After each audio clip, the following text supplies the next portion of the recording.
Selamat datang di channel DEC. Melalui channel ini, saya akan berbagi pengetahuan dan pengalaman terkait dengan penelitian ilmiah, pendidikan, dan pembangunan. Banyak sekali isu-isu yang berkaitan dengan ketiga bidang tersebut. Dalam kesempatan yang pertama, saya akan berbagi pengetahuan dan pengalaman tentang penelitian ilmiah.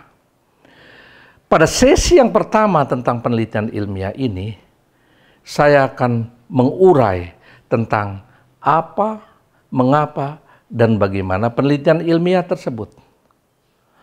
Penelitian ilmiah itu sesungguhnya merupakan suatu kegiatan untuk menggali atau menemukan ilmu pengetahuan melalui suatu investigasi saintifik. Apa yang dimaksud dengan penelitian ilmiah? Sebetulnya sederhana saja jawaban terhadap pertanyaan itu. Penelitian ilmiah itu sesungguhnya merupakan suatu kegiatan untuk mencari jawaban-jawaban terhadap masalah-masalah yang terkait dengan ilmu pengetahuan, yang kalau kita tidak melakukan penelitian, maka jawaban itu tidak akan ditemukan. Jadi penelitian ilmiah itu definisi sederhananya seperti itu. Dalam bahasa Inggris, penelitian ilmiah itu adalah scientific research. Padanan kata dari scientific research adalah scientific investigation. Kalau kita mendengar kata investigation, maka sesungguhnya bisa kita asosiasikan dengan pekerjaan seorang detektif, yaitu melakukan penyelidikan terhadap pelaku kriminal yang sebetulnya dia tidak tahu jawabannya siapa pelaku kriminal tersebut. Oleh karena itu, kalau kita melakukan scientific investigation, sesungguhnya kita melakukan pekerjaan detektif dalam bidang ilmiah, dalam bidang ilmu pengetahuan. Mari kita lihat bagaimana seorang detektif melakukan penyelidikan terhadap pelaku kriminal.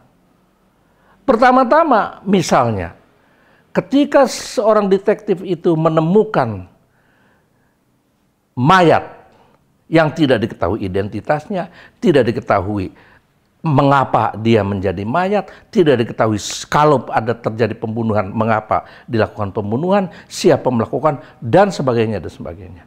Inilah permasalahan yang dihadapi oleh seorang detektif. Maka pekerjaan seorang detektif adalah menemukan siapa yang nanti dianggap sebagai tersangka pelaku pembunuhan tersebut. Sama halnya kita dengan melakukan penelitian.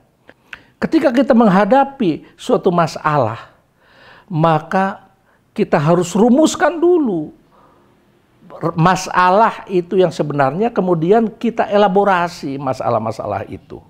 Supaya apa? Supaya kita bisa mencari jawabannya berdasarkan bukti-bukti ilmiah atau data. Nah, berdasarkan rumusan masalah yang kita buat, baru kita mencari berbagai informasi melalui penelaahan berbagai literatur misalnya, melalui studi pendahuluan misalnya, sehingga kita bisa membuat rumusan kesimpulan sementara. Kesimpulan sementara yang nanti akan diuji berdasarkan data yang kita kumpulkan. Jadi langkah berikutnya setelah kita merumuskan masalah tadi, maka kita mencari berbagai informasi melalui literatur, melalui studi pendahuluan, sehingga kita punya gambaran tentang kesimpulan awal yang nanti akan kita buktikan berdasarkan data yang kita kumpulkan. Nah, setelah kita membuat rumusan hipotesis tadi, baru kita menetapkan bagaimana kita melakukan penelitian atau research atau metode apa yang akan kita gunakan di dalam melakukan penelitian itu.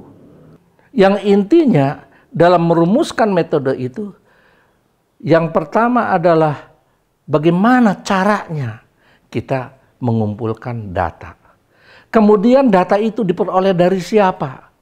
Kemudian apa alat yang digunakan untuk mengumpulkan data itu? Dan kemudian bagaimana menganalisis data itu? Dan berdasarkan data itu baru kita mengambil kesimpulan untuk membuktikan apakah hipotesis yang kita buat ini teruji berdasarkan data atau tidak. Itu yang disebut dengan kesimpulan. Nah, dalam konteks ini, ketika kita merumuskan metode, yang pertama, bagaimana caranya? Itu yang disebut dengan metode research.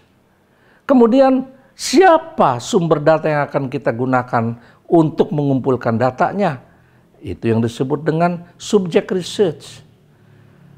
Kemudian, baru kita merancang instrumen atau alat yang digunakan untuk mengumpulkan data tadi. Dengan instrumen yang kita kembangkan, baru dikumpulkan data. Dan apabila data itu sudah terkumpulkan, baru dianalisis dengan metode yang sesuai, dan hasil analisis ini dijadikan dasar untuk kita mengambil kesimpulan yang sesungguhnya adalah merupakan jawaban atau bukti atau hasil pengujian terhadap hipotesis yang kita buat tadi, yang pada intinya adalah menjawab permasalahan-permasalahan penelitian yang kita buat. Jadi sesungguhnya sangat sederhana kita melakukan penelitian itu. Tetapi ada kaidah-kaidah yang harus kita ikuti, yang berlaku secara universal, yang apabila kita tidak mengikutinya, maka kesimpulan atau temuan yang kita peroleh itu dipertanyakan validitas atau kesahihannya. Itulah yang dimaksud dengan penelitian ilmiah.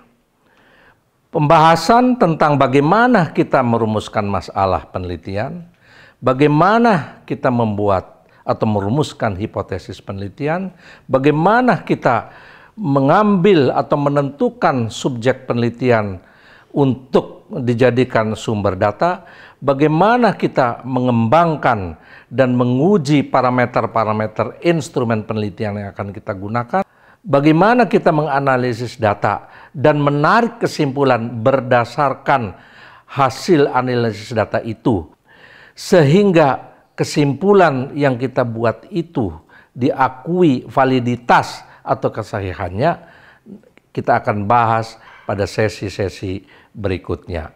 Demikian, mudah-mudahan bermanfaat bagi kita semua. Terima kasih.